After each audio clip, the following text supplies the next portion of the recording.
I want to tell you about one of my favorite places in Texas, Fort Davis.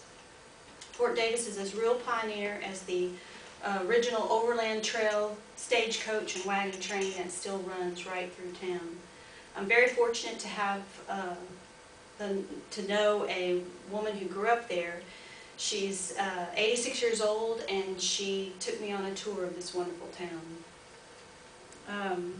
The original Fort Davis was established in 1854 and along the Olympia Creek at Painted Comanche Camp. It was there to protect travelers from and mail coaches from the native Comanche and Mescalero Apache Indians.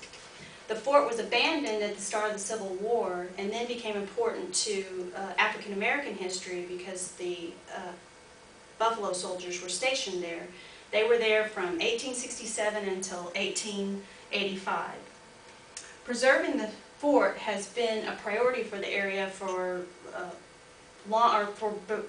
more than other areas because that's why the fort is in such good condition compared to forts in other parts of our country.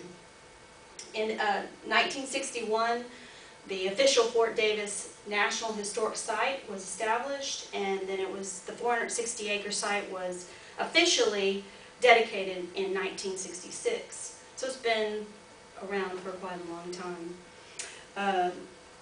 Every time I've gone out there, I always go to the fort because it's just a neat experience. The officers' quarters and the regulars, which is like the regular enlisted men, their quarters are all still there, so you can walk through them and you can see kind of like how it was to be out there, because they still have a lot of the artifacts. They've had ones that made to look like it, or it's original. They have it all out there, and you can go on tours with park rangers, and they'll explain to you, what this is and what that is. But with the stark environment out there, you can look out and imagine what it was like to have been stationed out there for months or even years at a time. And actually this picture here is a picture of the half circle of mountains that are one side of the fort, which helped protect it from, attacks. And so that was why it was such a good location. Right down the road from the fort is the entrance to Indian Lodge. It's an original Pueblo-style hotel that was built in 1930 by the Civilian Conservation Corps, which was like a workforce that was created to give people a job during the Great Depression. And they built things like bridges and roads, and then companies would contract them to build things like this hotel. When you go up the mountain, you're driving in now, to go up in there, you kind of like look around and imagine at one time they would ride horses up there, because, it's just like an old Western movie. It's really cool. Hiking through the area is probably my favorite thing. It's an exhilarating experience. I'm always try to prepare. I pack a lunch, bring a camera, wear good hiking shoes, because you can lose track of time very easily. And you get up there and you realize you're hungry, so it's good that you bring food because you still got to hike all the way back down. The safest places to go is the area's designated state parks, but you still have to watch out for snakes and javelinas. And javelinas are a type of wild hog that are native to the area out there, and they can be quite dangerous if they're cornered, so you want to keep an eye out so that you don't get close and give them their space. Don't get around them. Another thing you can do is you can spend an entire day in the town of Fort Davis, which is the town that's associated with the fort. The key places to see are the old drugstore, the courthouse, and the original stone jail that's still there. The original courthouse burned down, and the one that's there now was built in 1910 of pink limestone in the classical revival style. And it's a grand building for this tiny little town, but Fort Davis is the county seat of Jeff Davis County, and so they have this magnificent courthouse. The streets in the town are all dirt streets, except for the main two-lane highway that runs through. It's like Main Street, and then the streets on each side of just the courthouse.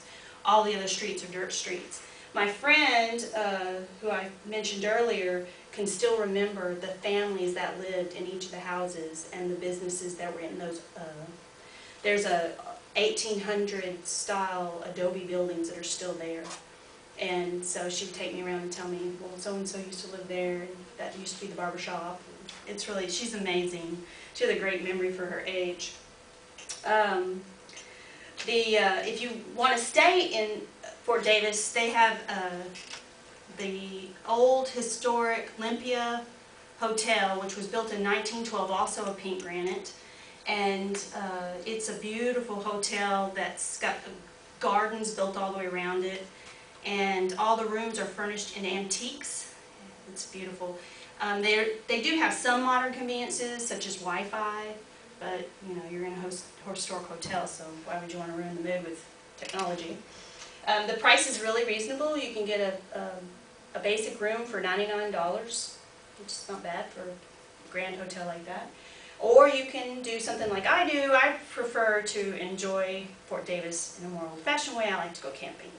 So there's camping sites for everybody. You can backpack in, find you a campsite somewhere, or you can pack a horse and ride a horse to your campsite. Or maybe you want to drive your vehicle and unload your truck or stay in an RV. There's campsites for every type, every ability. So, you know, you can take your whole family if you want to. One of my favorite things to do while I'm out there is traveling the highways around there that wind through the mountains. The mountains kind of have a purple color to them. And these highways just kind of go whipping through there. You don't want to go too fast, and you want to keep your eyes on the road, which is really hard to do when you're taking in all the beautiful sights. So that's really fun. And out on Highway 166 is Blois Camp Meeting, which was established in 1890. They've been meeting out there every August since 1890. It's like a non-denominational type of church. Groups come together. My friend's grandfather was at the very first meeting in 1890, and she's gone every single year since she was born. For 86 years she's been going out there. It's really cool. It's just these campsites up on the mountains, and there's these pavilions that are on the different trails. It's just a really neat looking place. A neat story that my friend told me about was the story of Dolores Mountain. It's a mountain out south side of town. The mountain named after this woman named Dolores.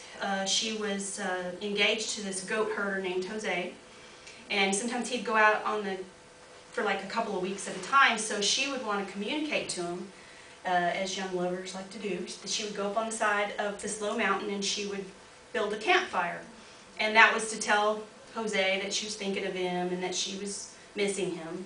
Well, unfortunately on one of his trips out there, he was killed by the Indians, and so Dolores was just overcome by grief, and she continued to go after he died. The rest of her life she went up there every week and burned a campfire for him for some 40 years. And so when she died in 1893, they buried her on the trail that she had made going up and down that mountain. So, and if anybody loves history or just wants to escape from our modern world, Fort Davis is a really great place. The only problem is that it's really hard to come back to our hustle bustle of our world, and you just long to go back. Anybody have any questions? Okay, well, thank you.